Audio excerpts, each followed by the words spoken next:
So last week I talked to you about line art and how little credit I had actually given the idea of it because of my perfectionistic tendencies. And having watched back the premiere of that video, I got to thinking, what other skills have I done this with? What other basic art skills have I just completely missed the mark on because I felt like I had to get it right the very first time around? That led me to today's video because one of these skills is definitely lighting. Now, this whole time I've been working under the assumption that when it comes to lighting, you have to know exactly what every single detail of the setup is, and when it comes to painting it, you have to have a very clear image in your mind about every detail that goes into it. Well, if there's one thing I've learned from last week's video, it is that painting is an exploratory process. So today I want to take a more exploratory approach to painting dramatic lighting thanks to this tutorial. It is called How to Paint Light Like a Pro by Lucas Painador, and it is one of the very first videos that pops up when you search how to paint dramatic light on YouTube.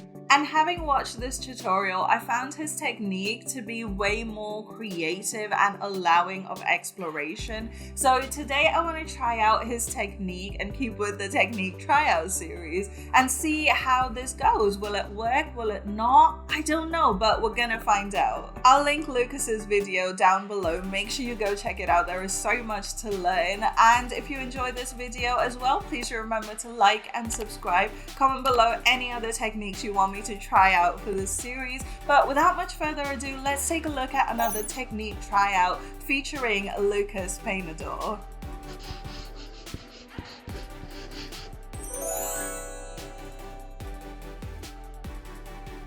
Alright, so we're starting with this drawing. You may remember her from last week's video, and today we're going to think about giving her some color. I'm thinking of having a top-down light that is slightly diffused, at least for the key light, and then we'll see where it goes. But before we even start to dramatize the light, Lucas demonstrates a step 0. We're going to start by painting the scene as if it were in a flat, overcast light. This would just be a diffused light coming down from the sky, illuminating the scene in a very flat way, and the only shadows that you see are ambient occlusion. I definitely wanted to keep this piece more on the dark side, so I didn't want to go super bright with it. It's not meant to be like an outdoor scene with loads of skylight anyway, so I think we can get away with keeping the big highlight areas around the 50% grey mark. I do think the snake turned out a little too high contrast at this stage, but their scales are often more reflective than diffused skin, so there's also that. And now that we have most of the neutral bits down, I want to paint in my pops of color, but still in an overcast light.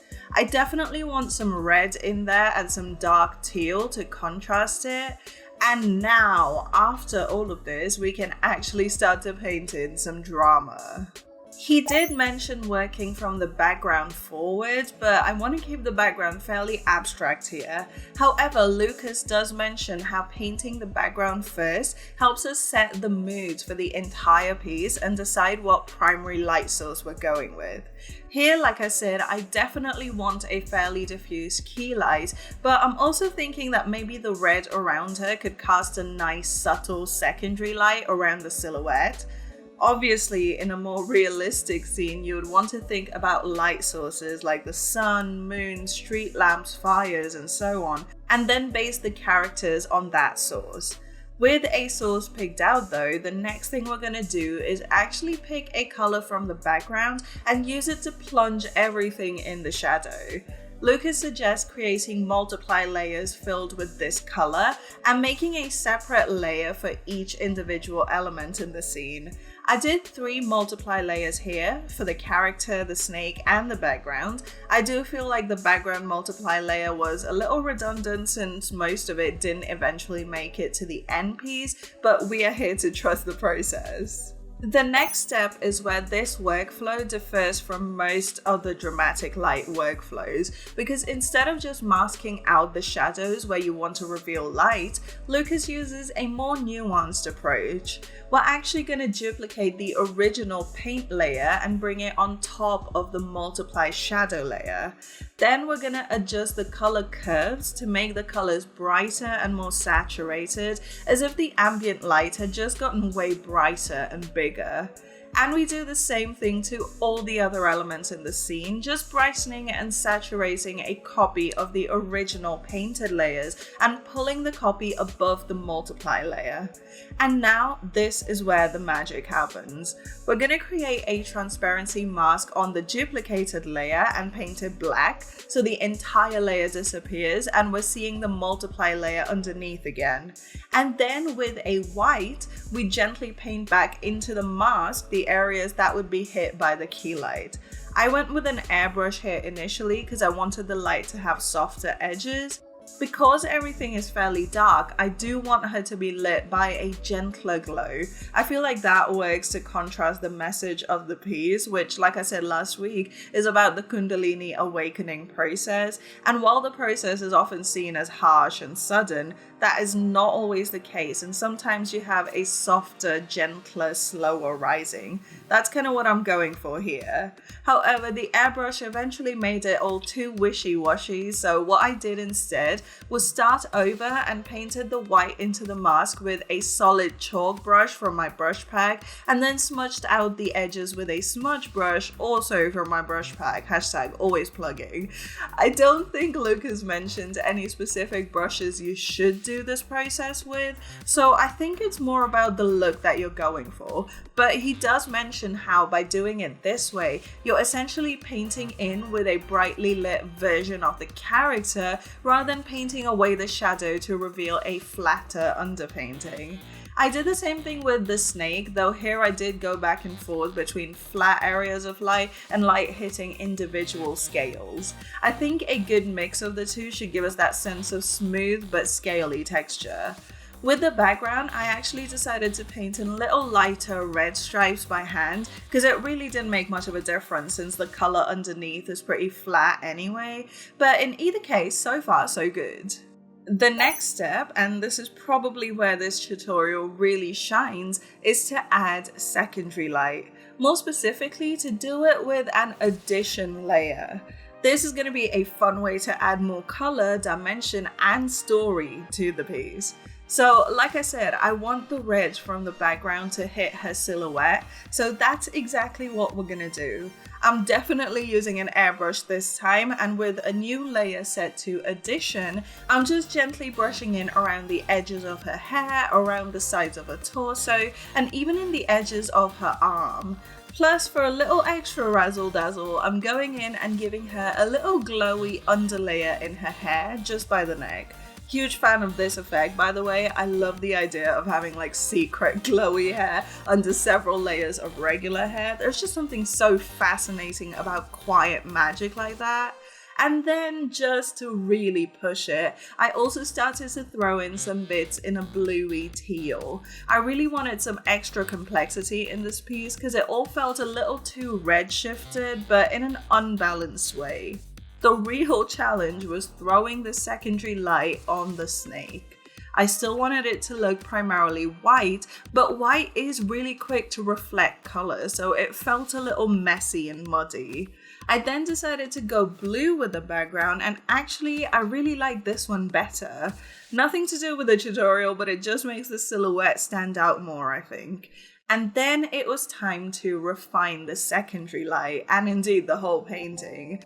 I really think the addition blending mode was a huge game changer because it is subtle enough to not put down flat color, but you also definitely see the color that you're putting down. It's just perfect for the secondary light, which is inherently supposed to be visible but less visible than the primary key light. Then, of course, there was loads of refining, hardening and softening edges and such before we get to step 4. To finish up our dramatic light, we're gonna throw in an addition layer. Lucas uses this extra layer to add one effect that really punches up the drama, and that is an ethereal glow. Now, this is actually an effect we saw used very profoundly in the Bastion des Armes study, where it almost looks like liquid light that's splashing off of shiny surfaces. And I have personally coveted this effect for the longest time, but never quite grasped how simple it is to create. All you really do is make a new layer, set it to addition blending mode, and airbrush in a stripe of color around the outer edge of the object or the character. I actually did 2 colors at the top of her head to match the red and teal secondary light, but here's an extra tip. If you really want this light to be subtle, not only do you want to use a lighter hand with the airbrush, but you also want to blend around the edges of your brush stroke. This really helps to gradually lower the opacity away from the silhouette, rather than just lowering the opacity of the entire layer and losing the subtle brightness at the edges of the character where most of the light would bounce off of. I know that was a run-on sentence, but I really hope that makes sense anyway. And an extra tip is to do this with a textured blender, because then you get little glittery bits in the blending, and who doesn't love some extra sparkle? And with that, we officially have a dramatic light. Now, this painting isn't done yet, but for how we started, I do think this tutorial has helped me make loads of progress really quickly.